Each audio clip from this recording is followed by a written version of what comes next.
Alors, la deuxième partie de ce qu'on a raconté la dernière fois.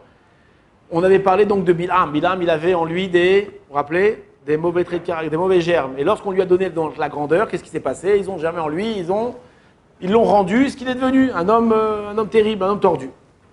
Maintenant, ce personnage, on le revoit une deuxième fois dans l'histoire. Où est-ce qu'on le revoit, vous savez? On le voit avec Unkelos Aguer. C'était qui Unkelos? Il y a dans la Torah la traduction en araméen de la Torah. Maintenant, qui c'est qui a écrit cette traduction? C'est un certain Unkelos qui était le neveu d'un personnage connu. C'est qui? C'est Titus, celui qui va détruire le deuxième Beth Amikdash. Et lui, il va vouloir se convertir. Qu'est-ce qu'il va faire? Il va aller voir une nécromancière, une dame qui faisait revenir les morts. Et donc, il va faire revenir qui? Titus. Il va aussi refaire venir Bilham. Et il va lui demander conseil. Qu'est-ce que tu penses que je me convertisse au judaïsme? Et là, Bilham, il va commencer à dire, mais non, laisse tomber, on ne cherche pas le bien du Ram Israël, au contraire, fais-leur du mal. Il va être très très virulent contre le Ram Israël.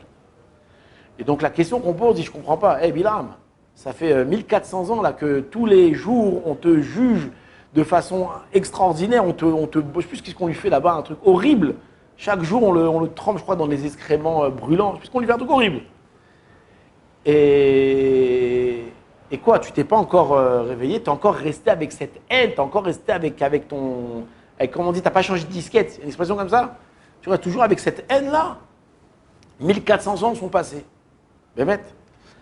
Alors, pour répondre à cette question-là, on ramène les paroles du Chafetz Chaim. Chafetz Chaim, dans la prière, vous savez, tous les matins, on dit Elokai Neshama. Oui, c'est une prière, une bénédiction qu'on fait sur l'âme que Hachem nous a donnée. Et là, qu'est-ce qu'on dit dans Elokai Neshama? Elokai Neshama, la Neshama que tu nous as donnée, d'accord, etc. Qu'est-ce qu'on dit? Ata verata, ta yatsarta, ta nefarta, bivata meshamecha bekirbi, veata atid itela mimeni, tu es futur à me l'apprendre, ou les arzirabi, et à me la rentrer quand? Les atid lavo, dans les temps futurs. Donc le Chafetz Chaim pose la question, on dit, ça veut dire quoi ça? Que Hachem, il va nous prendre notre âme, et il va nous la rendre dans les temps futurs. Alors il explique, il dit que avec quelle âme tu vas traverser l'éternité, parce que tous, Bezrat Hachem, on aura le droit à la vie éternelle. D'accord? Qui qu'on soit. Même si on a fait beaucoup d'avérotes, à la fin, quand on aura passé les 100 milliards d'années dans le Gehinnom, dans l'enfer, alors à la fin on sortira et on traversera l'éternité. Avec quelle âme on va traverser l'éternité? La même âme que tu as travaillé dans ce monde. Si dans ce monde-ci, tu t'es efforcé à te parfaire, à arranger tes traits de caractère, alors tu pourras traverser l'éternité avec une âme propre. Mais si pendant ta vie, tu n'as rien fait pour arranger ton âme, eh ben, tu traverseras l'éternité avec une âme sale, entre guillemets sale. D'accord? Comme ça, c'est ça qui dit que l'âme que tu nous prends, tu es futur à nous la ramener. Maintenant, c'est ça qui explique. Le Gehinnom, il sert à nettoyer les fautes qu'on a fait. Mais les mauvais traits de caractère, les mauvaises choses que tu as acquis, tu les gardes pour l'éternité. D'accord? C'est comme une machine que tu construis un vaisseau spatial. Eh ben, si tu es obligé de mettre, je sais pas, des réacteurs derrière, eh ben, tu vas devoir sortir pour le pousser dans l'espace. Tu vois, un truc, c'est un peu difficile. Et c'est ça qu'on nous dit. C'est que cette Neshama-là, c'est avec elle tu vas traverser l'éternité. Et on raconte, il y a un truc terrible, le Rav Eliaou Lopian, il raconte un truc terrible. Il dit qu'il y a eu un jour, il y avait un dibouk. Vous savez ce que c'est un dibouk? C'est une âme qui erre et qui pénètre le corps de quelqu'un. Il y a eu plein de dibouks. Comment on s'appelle ça en français? Exorciste? Un truc comme ça. Non, exorciste, comment on fait pour le sortir? Un démon comme ça qui est rentré dans le corps d'une personne. Et le Rav Eliaou Lopian, un jour, il a conversé avec une personne qui avait un dibouk qui était dans le corps d'une personne, d'un jeune homme. Et le dibouk lui racontait qu'il avait très très peur. Il lui dit, de quoi tu as peur? Il dit, j'ai peur parce que je vois les anges destructeurs qui m'attendent. Ils attendent que je sorte du corps pour m'attraper, pour me défoncer. Et donc il avait très très peur de ça. Et dans la discussion, le dibouk va continuer à maudire, va continuer à dire des gros mots, à mal parler, à vraiment avoir un comportement très très très très bas.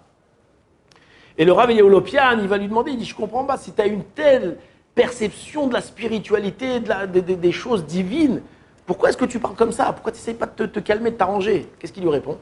Il lui dit, non, du fait que durant toute ma vie, je me suis comporté comme ça, pour moi, c'est devenu une nature que je ne peux plus m'en défaire. Je peux m'en défaire de cette nature-là. D'accord? Donc c'est ce côté de maudire, dire des gros mots, ça lui est resté même en tant que démon. C'est terrible. Oui ou non? Il y a un verset, je suis désolé, je ne me rappelle plus où est-ce qu'il écrit, un verset dans Job en français. Je ne me rappelle plus du verset, mais il est terrible. Où là-bas, c'est marqué que quelqu'un qui sait, si toute sa vie, il a volé, d'accord? Donc il a acquis ce mauvais trait de caractère qui s'appelle le vol, et ben, quand il sera jeté au Guéhinom, en enfer, et ben, il continuera à voler quoi? La neige et le feu. Vous savez, il y a plusieurs sortes d'enfer. Il y a l'enfer du feu, d'accord, les grandes flammes, comme ça, et l'enfer de la neige très très froide. Et bien quand il sera au Guéhinom, il va s'amuser à voler la neige et à voler le feu. Un truc incroyable. Ça veut dire que ça reste dans une personne. Plus que ça, Rabbeinu Yona, d'accord, qui est un Rishon, il ramène, il explique, il dit c'est quoi ce qu'on appelle Kafakela. Vous savez Kafakela? C'est une des parties du Guéhinom, de l'enfer.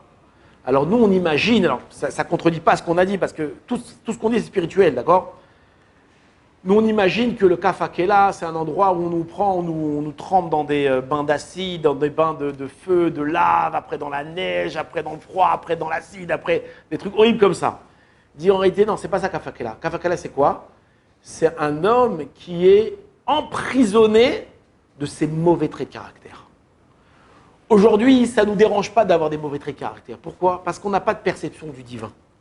Donc on se comporte mal, on se venge, on est coléreux, on est radin, on est méchant, on est orgueilleux. Parce qu'on vit dans un monde très superficiel. Mais lorsqu'on aura face à nous, d'accord, la perception absolue du divin, d'accord, ces traits de caractère, ces mauvais traits de caractère seront une souffrance extraordinaire pour nos âmes.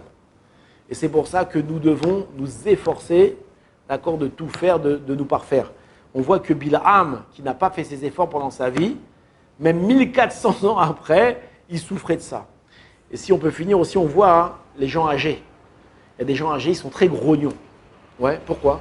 Le Chazon Ish, il explique, dans son livre Emouna ou Bitachon, où il dit que si un homme, pendant sa vie, ne s'est pas efforcé de travailler ses mauvais traits de caractère, alors ils vont commencer à germer en lui, et à la fin, tout va devenir chez lui extrême.